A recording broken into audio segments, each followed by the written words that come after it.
이번 영상에서는 부동산 임대 공급가액 명세서 메뉴에 대해 알아보도록 하겠습니다. 부가가치세 주요 신고 서류, 업종별 첨부 서류 카테고리에서 업종별 첨부 서류에서 실행합니다. 부동산 임대 공급가액 명세서는 부가세 과세 대상 임대가 있는 사업자가 작성하는 서식으로 임대보증금만 있는 경우에도 간주임대료가 과세 대상이므로 작성해야 합니다.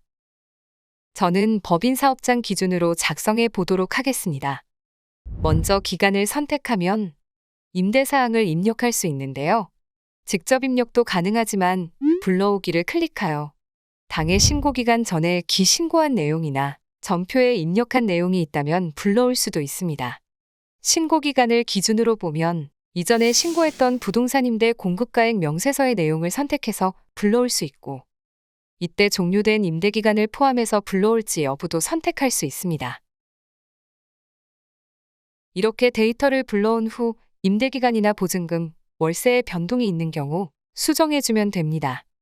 다음으로 전표에서 데이터를 불러올 때는 거래처를 선택하고 층, 호수, 동을 입력한 다음 불러오기를 클릭하여 전표 탭에서 불러올 계정 과목을 설정하고 반영합니다. 그러면 월세 금액을 불러올 수 있는데요. 전표에서 불러오지 않는 임대면적과 임대기간 등 필수 항목은 입력해 주시기 바랍니다. 그럼 작성 방법을 보도록 하겠습니다. 더보기에 참고를 보면 층과 호수에 대한 입력 유의사항을 확인할 수 있습니다. 층은 필수 입력사항으로 지하층의 경우 B로 구분해서 표시하고 숫자와 콤마 그리고 하이픈만 입력이 가능하기 때문에 작성 예시를 참고해서 입력해 주시기 바랍니다. 다음으로 우측에서 임차인 인적사항과 임대차 계약 내용을 작성하는데요. 임차인의 인적사항 중 사업자 등록번호 또는 주민등록번호는 필수 입력사항입니다. 임대면적은 숫자만 입력 가능하고 소수점 둘째 자리까지 입력할 수 있습니다. 다음 임대기간과 보증금, 월세 등 항목을 입력하는데요. 임대료 수익금액의 보증금이자는 간주임대료로 임대기간과 보증금을 입력하면 자동 계산됩니다. 보증금이자의 계산은 작성 방법을 기준으로 계산되고 정기예금 이자율은 1.2%로 적용되는데요. 과세기간 종료일자를 기준으로 2021년 3월 16일부터는 1.2%를 적용하고 2021년 3월 15일 이전에 폐업한 경우 1.8%를 적용합니다. 그런데 만약 이자율을 변경해야 하는 경우라면 상단 이자율 버튼을 클릭해서 변경할 수 있습니다.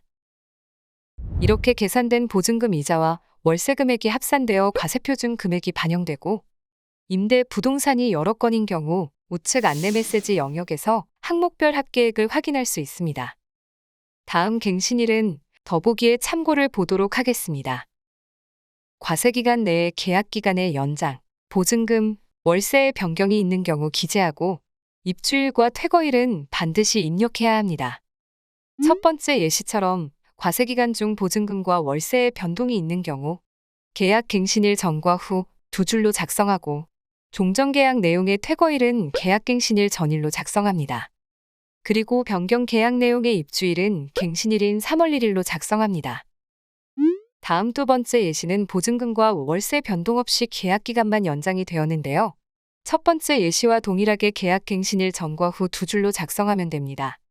이때 주의해야 할 점은 보증금과 월세의 변동이 없다고 해서 한 줄로 작성하는 것이 아니라 지금 보신 예시처럼 꼭 두 줄로 작성해야 한다는 것입니다. 이제 상단 툴바의 기능들을 간단하게 알아보겠습니다. 먼저 입력순 옆에 역삼각형 아이콘을 클릭하면 작성된 명세서의 정렬 순서를 변경할 수 있습니다. 다음으로 더보기의 주민번호 별표 사용 설정에서는 주민번호 뒷자리를 별표로 사용할지 여부를 설정할 수 있습니다. 재계산은 모든 보증금 이자를 재계산할 수 있습니다. 보증금 이자를 삭제하거나 직접 금액을 입력한 경우에는 보증금을 다시 입력해도 재계산이 되지 않기 때문에 이런 경우 더보기의 재계산 기능을 이용하면 됩니다. 하지만 이때 선택한 보증금 이자만 재계산되는 것이 아니라 모든 보증금 이자가 재계산되기 때문에 주의해서 사용해 주시기 바랍니다. 이번에는 사업자 단위 과세 사업장에 해당되는 경우 설정 방법을 알아보겠습니다. 먼저 본점의 회사 등록 메뉴에서 우측 상단 본지점 설정을 클릭하고 본지점 여부는 본점으로, 과세 단위는 사업자 단위 과세로 선택합니다. 그리고 지점 회사를 사업자 등록번호로 검색해서 반영하고 별도로 등록된 지점 회사가 없다면 과세 단위까지만 선택합니다.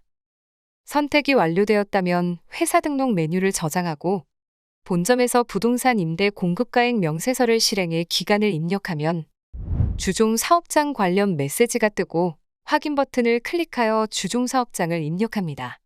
사업장명에서 코드 도움하여 회사 등록에 등록한 본지점을 선택해서 불러오거나 직접 입력합니다. 이때 본지점의 회사를 코드 도움으로 불러왔고 각각의 회사의 부동산 임대 공급가액 명세서가 작성되어 있다면 불러오기로 데이터를 불러올 수 있습니다. 지금처럼 사업자 단위 과세로 설정된 경우에는 상단의 사업장을 선택할 수 있는 구분과 툴바의 주종 사업장 버튼이 추가됩니다. 현재 데이터는 본지점의 데이터를 각각 불러와서 반영한 상태인데요. 만약 본점과 지점의 임대 사항에 대한 추가 입력이 필요하다면 상단 구분값을 해당 사업장으로 선택한 후 각각 입력해주면 됩니다. 이때 구분값을 전체로 조회하게 되면 본지점의 데이터가 합산되어 보여지며 라인을 추가해서 입력이 되지 않기 때문에 주의하시기 바랍니다. 이렇게 부동산 임대 공급가액 명세서를 작성해 보았는데요. 해당 메뉴에서 계산된 간주임대료는 부가가치세 신고서 메뉴에 과세표준 및 매출세액에 과세 기타로 반영해야 합니다. 프로그램에서는 메인 매출 전표 입력 메뉴에서 건별로 분개해서 반영하거나 부가가치세 신고서 과세 기타와 과세표준 명세에 직접 입력해 주시기 바랍니다. 지금까지 부동산 임대 공급가액 명세서에 대해 알아보았습니다. 감사합니다.